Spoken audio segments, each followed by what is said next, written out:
नमस्कार, war state देख रहे हैं आप। मैं हूं आपके साथ पूजा। दिल्ली में बीजेपी की सरकार जबरदस्त एक्शन में है। मुख्यमंत्री रेखा गुप्ता लगातार मीटिंग्स कर रही हैं, बड़े बड़े फैसले ले रही हैं। साथ ही दिल्ली के सारे मंत्री भी अब सड़कों पर उतरकर जबरदस्त फॉर्म में दिख रहे हैं। और जिस एक्शन की रफ्तार से दिल्ली में काम हो रहा है, उतनी ही रफ्तार से केजरीवाल की मुसीबत भी बढ़ रही है। आज कंफर्म किया गया कि 25 फरवरी को विधानसभा सत्र के दूसरे दिन सबसे पहले उपराज्यपाल विनय कुमार सक्सेना का संबोधन होगा और उसके बाद सीएजी की पेंडिंग सभी 14 रिपोर्ट सदन के पटल पर पेश किया जाएगा। इस खबर से आम आदमी पार्टी में हलचल तेज है। आतिशी ने सीएम रेखा गुप्ता को पत्र लिखकर दिल्ली में महिलाओं को 2500 रुपए प्रतिमाह देने की योजना के संबंध में 23 फरवरी यानी कि कल ही आप विधायक दल से मिलने का समय मांगा है। तो गोपाल राय अलग मीटिंग कर रहे हैं। गोपाल राय ने आज कहा कि आप विधायक 24 फरवरी को शपथ लेंगे और उसके बाद ही विपक्ष के नेता की घोषणा की जाएगी। पर सवाल यह भी है कि विपक्ष का नेता कौन होगा, क्योंकि इसके लिए भी आम आदमी पार्टी में लड़ाई चल रही है। तो कैसे केजरीवाल और पूरी आम आदमी पार्टी इन दिनों बेचैन है, आज इसी पर चर्चा करेंगे। चर्चा के लिए मेरे साथ स्टूडियो में मौजूद हैं कैपिटल टीवी के editor in chief doctor Manish Kumar और एग्जीक्यूटिव एडिटर राजीव जी। सर, आप दोनों का बहुत बहुत स्वागत है। धन्यवाद। सर, जिस रफ्तार से दिल्ली में काम हो रहा है, सारे मंत्री एक्शन में नजर आ रहे हैं, केजरीवाल की मुसीबत कैसे बढ़ रही है? देखिए, केजरीवाल की मुसीबत कई डायरेक्शन से एक साथ आ रही है। पार्टी के अंदर, दिल्ली में, पंजाब से, गोपाल राय और आतिशी मार्लेना से, मनीष सिसोदिया से, ये इंटरनल प्रॉब्लम्स, मुसीबतें उसको घेर रही है। और भारतीय जनता पार्टी ने तो उसके लिए पूरा चक्रव्यूह तैयार कर रखा है। इधर से बचोगे तो उधर डूबोगे, बचना नहीं है उसको, यह तय है। अब देखिए कितना बड़ा फ्रॉड आदमी है। 20 महीने से, जब से पंजाब में चुनाव जीत लिया, समझिए 3 साल पूरा होने वाला है। एक मंत्रालय, एक मंत्री, वो भी फर्जी। एक मंत्री वो बना हुआ है कि जिसका कोई मंत्रालय है ही नहीं। मिनिस्ट्री ऑफ एडमिनिस्ट्रेटिव रिफॉर्म, प्रशासनिक सुधार मंत्रालय, इस नाम का कोई मंत्रालय नहीं था, मंत्री बना दिया। वो मंत्री बनकर के घूम रहा है। आज नींद खुली करे, ये मंत्रालय है ही नहीं, न बिल्डिंग है, न दफ्तर है, न फाइल है, न चपरासी है, न अधिकारी है, कुछ नहीं है। तो आज उसको खत्म किया है। माने क्या खा पी करके ये लोग सरकार चलाते हैं। और यहां 24 घंटे नहीं हुए, मुख्यमंत्री से मिलना है। अरे पे बहुत मुलाकातें होंगी, डोंट वरी, मुलाकातों का सिलसिला बहुत लेकिन रहेगा। क्यों मिलना है, इतनी जल्दबाजी क्यों हो रही है? क्योंकि एक तरफ तो कंफर्म किया गया कि हाँ, जो भी महिलाओं को सम्मान में राशि दी जाएगी उसे दिया जाएगा, लेकिन इतनी हड़बड़ाहट देखिए, क्यों लोग है? फ्रॉड लोग हैं, नटवर लाल है ये सब। ये दिल्ली की जनता को फिर से भ्रमित करने की कोशिश करें कि देखिए, बीजेपी वाले तो नहीं करना चाह रहे थे, वो हमने करवाया, हमने दबाव दिया तो ये हो गया। किसको बेवकूफ बना रहे हो? किसको बेवकूफ? तुम हो कौन? हु आर यू कि सारे विधायक मिलना चाह रहे हैं? तुम विधायक के नेता हो? तो ये आपस में कंपटीशन चल रहा है। उसने कहा कि भाई मुख्यमंत्री से मैं मिलूंगी, सारे विधायक मिलेंगे, तो उधर से गोपाल राय ने कहा कि नहीं नहीं नहीं, शपथ मिलने के बाद जो है तय होगा कि कौन। हाँ, ऐसा है कि आतिशी मार्लेना ये ना समझे कि वो आम आदमी पार्टी की, विपक्ष की जो की तरफ से जो उसकी नेता हो गई। तो ये आपस में ही लड़ झगड़ रहे हैं। और केजरीवाल टुकुर टुकुर सब देख रहा है वहां से कि मैं क्या करूं, मेरा तो आना जाना भी बंद है। वो शायद कॉमा में चला गया, पॉलिटिकल कॉमा में, क्योंकि उसको बुरी खबर आ रही है पंजाब से भी। पंजाब में लोग कह रहे हैं कि कौन है, कोई सुनना उनना बंद कर दिया सब सारे लोगों ने। ये जो दिल्ली से फरमान जारी होता था, वो सुनना बंद हो गया। और किसी दिन ये खबर आ जाएगी कि जो विजय नायर को, ये विभव को वहां जो बिठा रखा था, उसको वहां से बोल दिया गया कि भाई जाओ वापस दिल्ली में जाकर के संगठन का काम करो। तो ये स्थिति पैदा हो गई है अरविंद केजरीवाल के सामने। और उससे बचने के लिए वो अभी देखिए 1-2 दिन के अंदर में, जब रियल खेल तब शुरू होगा जब सीएजी की रिपोर्ट जब पब्लिक होगी। बिल्कुल, लेकिन सर आतिशी ने चिट्ठी लिखी, मुलाकात का समय मांगा, लेकिन सवाल यह है कि क्या मुख्यमंत्री रेखा गुप्ता समय देंगे मिलने के लिए? बिल्कुल देना चाहिए, रेखा गुप्ता को मिलना चाहिए और उनसे पूछना चाहिए कि आप चाहती क्या है, क्या जानकारी चाहती हैं। और लेकिन इससे पहले जरूरी ये है कि सारे विधायकों को इकट्ठा करने वाले आम आदमी पार्टी के विधायक दल का नेता कौन चुने जाते हैं। आप नेता प्रतिपक्ष बनते हो, चीफ व्हिप बनते हो, विधायक दल का नेता बनते हो, उसके आधार पर यह तय होगा। पूर्व मुख्यमंत्री हैं, उसके आधार पर तो तय नहीं होगा कि पूर्व मुख्यमंत्री एक डेलीगेशन लेके जा रही है कि सारे आम आदमी पार्टी के विधायक मुख्यमंत्री से मिलना चाहते हैं, और सिर्फ इस आधार पर कि हम विपक्ष में बैठे हैं तो कोई भी सवाल कर सकते हैं। सवाल करने के लिए सदन है, विधानसभा का सत्र शुरू हो रहा है, उस समय भी आप सवाल कर सकते हो, लिखित में भी सवाल दे सकते हो और फिर पूछ भी सकते हो। स्टारर नॉन स्टारर क्वेश्चन होते हैं। लेकिन इन लोगों को तो प्रोपेगेंडा करना है कि हम कितना दबाव बना रहे हैं, जैसा डॉक्टर साहब ने कहा कि हम कितना दबाव बना रहे हैं, ये बताने के लिए ये आतिशी मार लेना सामने आ रही है। क्यों? क्योंकि आम आदमी पार्टी के अंदर विस्फोटक स्थिति है। 3 पद हैं और 13 उम्मीदवार हैं। 3 पद इनके पास है, नेता प्रतिपक्ष, विधायक दल का नेता और चीफ व्हिप।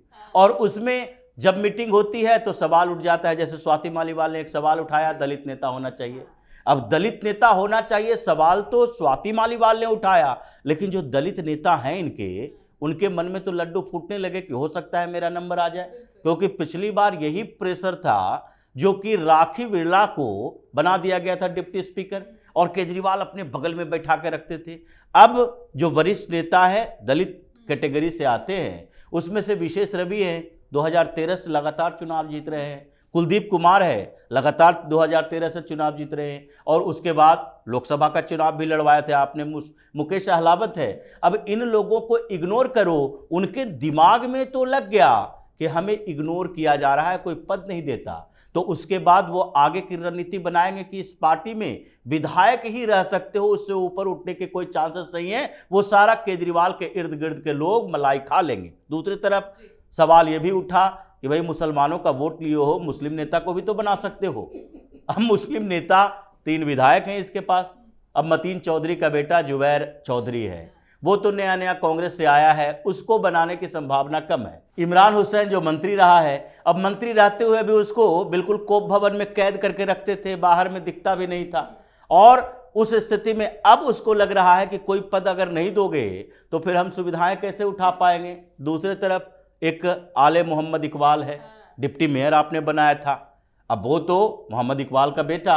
अब उसकी महत्वाकांक्षा और बड़ी हुई है कि हमारा तो प्रमोशन हो गया है भाई, अब डिप्टी मेयर से इधर लाकर विधायक बनाए और चुपचाप बिठा दोगे तो मुसलमानों का वोट लेते हो, टिकट कम लोगों को देते हो, जो जीत कर आता है उसे भी कुछ नहीं देते हो। तो ऐसी स्थिति में समस्या तो आपकी होगी। अब इन लोगों के बीच आपस में चल रहा है कि नेता प्रतिपक्ष कौन बनेगा, क्योंकि विधायक दल का नेता या फिर चीफ व्हिप, ये दोनों ऐसे पद है जिसमें सरकारी कोई सुविधा नहीं मिलेगी। नेता प्रतिपक्ष बनते आप कैबिनेट मिनिस्टर का दर्जा प्राप्त हो जाते हो, और उसके लिए व्यवस्था की जाएगी, सुरक्षा होगा, गाड़ी होगी। तो इसलिए इन लोगों में कंपटीशन इस बात को लेकर है कि किसको आगे बढ़ाया जाए। और केजरीवाल सबको लड़वा रहा है कि आतिशी का तो पर कतरना है, क्योंकि आतिशी ज्यादा कूद रही है। और जो आम आदमी पार्टी में ऊपर उठा, जैसे कांग्रेस में जो ऊपर उठता दिखाई पड़ा, जिससे राहुल गांधी को कंपटीशन दिखा, उसके पर कतर दिए जाते हैं। उसी तरह अरविंद केजरीवाल भी टारगेट किए रहता है। ये व्यक्ति है जो थोड़ा पॉपुलर हो रहा है, इसको बाहर निकालो। जैसे इतने लोगों की लंबी लिस्ट है, चाहे प्रोफेसर आनंद कुमार हो या फिर इधर से आशीष खेतान, आशुतोष कुमार विश्वास, इतने लोगों की लंबी लिस्ट है, योगेंद्र यादव, प्रशांत भूषण तक। इसलिए अब आतिशी का नंबर आया है, ज्यादा फुदक रही है, ज्यादा फड़फड़ा रही हैं, तो दीपक बुझने का समय आ गया। बिल्कुल, तो सर ने सही समझाया कि 3 पद है और 13 लोगों के बीच में लड़ाई है, लेकिन कौन है वो जो ना 3 में है ना 13 में है? देखिए, सबसे बड़ी चीज मैं आपको बताऊं, केजरीवाल के बारे में इसकी बात को सुनते सुनते मुझे लगा कि केजरीवाल किस तरह का आदमी है भाई। अभी उधर नापने के लिए आपने कह दिया कि भाई मीटिंग कर लो। आज गोपाल राय ने मीटिंग की और रिपोर्ट तैयार कर लिया। क्या उनको आदेश था ये बताने के लिए कि दिल्ली आम आदमी पार्टी का जो दिल्ली यूनिट है वो एक रिपोर्ट तैयार करे कि भाई किन वजहों से हम हार गए, किन वजहों से हार गए। अरे तुम्हारे वजह से हारे केजरीवाल, तुमने हराया, तुम्हारे पाप ने हराया, तुम्हारे शराब घोटाला ने हराया, तुम्हारे शीश महल ने हराया। लेकिन क्या रिपोर्ट में बताया जाएगा कि भाई एमएलए की वजह से हार गए, इलेक्शन कमीशन की वजह से हार गए। ये तमाम तरह के बहानेबाजी होगी। चुनाव से पहले क्या कहता था कि 70 सीट पे केजरीवाल लड़ रहा है, मेरे चेहरे पे वोट करो, दिल्ली का बेटा हूं, आपका भाई हूं, अगर मुझे आप तिहाड़ में नहीं भेजना चाहते तो झाड़ू पे वोट लगाओ, है ना भाई। आपने सारा चुनाव अपने चेहरे पे लड़ा, जीत गए होते तो तुम कहते कि भाई देखिए हम तो इनविंसिबल हैं, मोदी को हमने पछाड़ दिया। और तमाम ये जो चारण किस्म के जो दलाल पत्रकार हैं, बड़े बड़े एडिटर, आरती उतारते कि देखिए मोदी और अमित शाह पूरी दुनिया को जीत सकते हैं, लेकिन केजरीवाल का जो है काट इनके पास नहीं है, केजरीवाल महान नेता है, केजरीवाल ये है। तो केजरीवाल यही कहता ना, तो वो लीडर नहीं होता, वो कायर कहलाता है कि जो सिर्फ और सिर्फ जीत की क्रेडिट खुद लेता है और हार का ठीकरा किसी और के ऊपर फेंकता है। तो ये कहानी है इसकी। तो अब ये मुझे समझ में नहीं आ रहा है कि ये तिकड़मबाजी इसने क्यों की।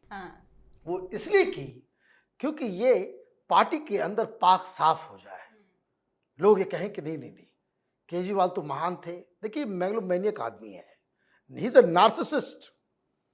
और ये जो बाहर नहीं आ रहा है, क्यों नहीं आ रहा है मालूम है आपको? जी कहाँ गायब है, दिख ही नहीं रहे हैं। वो नार्सिसिज्म का एक कैरेक्टरिस्टिक है, मेगलोमैनियक लोगों का एक कैरेक्टरिस्टिक है कि जब आपकी बेइज्जती हो जाती है, आप जब शर्मसार हो जाते हो, आप पब्लिक पे, ये तो नेता का कोई निशानी थोड़ी है भाई। आप हारते हो, अब भाई मोदी भी हारते हैं तो क्या भाषण आकर के नहीं देते, फिर भी जब बोलते हैं कि भाई हमारी कमी रह गई। भाई झारखंड आ रहे, बोले ना भाई झारखंड में हमसे कमी रह गया और मेहनत करने की आवश्यकता है। कार्यकर्ताओं को संबोधित किया, सारे लोग गए, उससे क्या भाई चुनाव है, कोई हारेगा कोई जीतेगा। आपने बड़ा पर्सनल ले लिया इसको, आपने बड़ा, भाई राहुल गांधी, अखिलेश यादव, ये सब देखिए, ये सब एक ही कैटेगरी के लोग हैं। इन लोगों को जीवन में जनता के बीच काम करने की आवश्यकता नहीं पड़ी, एक झटके में नेता बन गए ये लोग, कोई बाप के कारण, कोई दादा के कारण, दादी के कारण, और कोई आंदोलन के कारण। तो ये सब झटके में बने हैं। तो जो लीडर होता है ना, वो हार में भी, जीत में भी, सुख में भी, दुख में भी वो अपने कार्यकर्ताओं और जनता के बीच रहता है। ये कोई भी कैरेक्टरिस्टिक अरविंद केजरीवाल के पास नहीं है। बिल्कुल, मतलब पूरी तरह से सन्नाटे में है अरविंद केजरीवाल। लेकिन सर ये कब तक इसी तरह से चलता रहेगा, कब तक मुंह छुपाते रहेंगे? क्योंकि अब तो डेट भी आ गई है कि कैग की रिपोर्ट भी पेश की जाएगी। ये सन्नाटे में ही रहेंगे या आएंगे, कुछ बोलेंगे बाहर आकर? देखिए, अभी केजरीवाल बाहर नहीं आएंगे, वो अपने चेले चपाटे को बाहर भेज रहे हैं। वो तब तक बाहर नहीं आएंगे तब तक जब तक कि उसके हाथ में कुछ ऐसा विस्फोटक ना हो जो कि वो भारतीय जनता पार्टी, मोदी, शाह के खिलाफ कुछ बोल सके। वो इंतजार कर रहा है और अपनी पार्टी की गतिविधियां देख रहा है। वो बाहर आएगा, पार्टी में और समस्या बढ़ेगी। वो अंदर बैठकर अपने लोगों को सेट कर रहा है कि देख कर आओ कहाँ क्या चल रहा है। ये 22 विधायक है और 22 विधायकों में से उसको 5 विधायक पर भी भरोसा नहीं है। वो भरोसा किसी के ऊपर नहीं करता, लेकिन वो गुटबाजी करवाता है। आपस में एक दूसरे के खिलाफ रहो ताकि मेरी अहमियत बरकरार रखे। आज तक अरविंद केजरीवाल ने कौन सी मीटिंग करके कोई नेता चुना या फिर कोई पद दिया? जब वो दुर्गेश पाठक को दिल्ली का प्रभारी बना रहा था तो उसने किसी से मीटिंग की थी? संजय सिंह को पंजाब भेजा, दुर्गेश पाठक को पंजाब भेजा, गोवा भेजा तो कोई मीटिंग की थी? या फिर कोई मंत्री किसी को बनाया तो उस समय मीटिंग की थी? जब जब मर्जी हुआ, जब वो उसको ऊपर उठा लिया। तो इसीलिए ये जो मीटिंग का दौर चल रहा है वो सिर्फ गुटबाजी को बढ़ाने के लिए, कि कोई फैसला केजरीवाल के बिना नहीं हो सकता। वो रहेंगे तभी फैसला होगा। आपस में लड़ते हुए ये लोग परेशान हो, फिर अरविंद केजरीवाल मीटिंग में आएगा और फिर इन परेशानियों के साथ वो अपना नेता बता देगा कि नहीं नहीं इसको होना चाहिए और ऐसी स्थिति है। लेकिन इस बीच जो स्थितियां पंजाब से दिल्ली में चल रही है, पंजाब में भगवंत मान की सरकार, ये मंत्री पद की बात तो छोड़ दीजिए, अधिकारियों का तबादला, अधिकारियों को हटाया जाना, ये सब कौन है? कई उसमें से ऐसे हैं जो कि अरविंद केजरीवाल के इशारे पर रखवाया गया था, इसके लिए जासूसी करने वाले लोग हैं, जिसको भगवंत मान बाहर निकाल रहा है।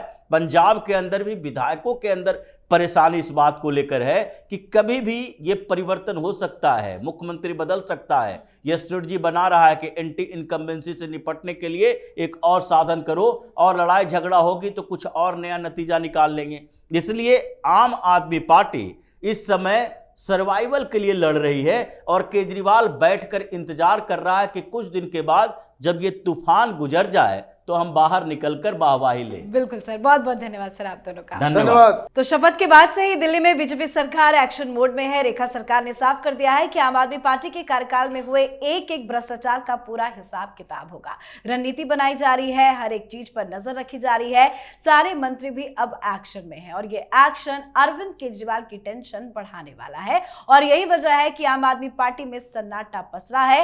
अरविंद केजरीवाल अंडरग्राउंड है। आपकी क्या कुछ राय है, कमेंट कर लिखें। देखते रहिए कैपिटल टीवी। नमस्कार।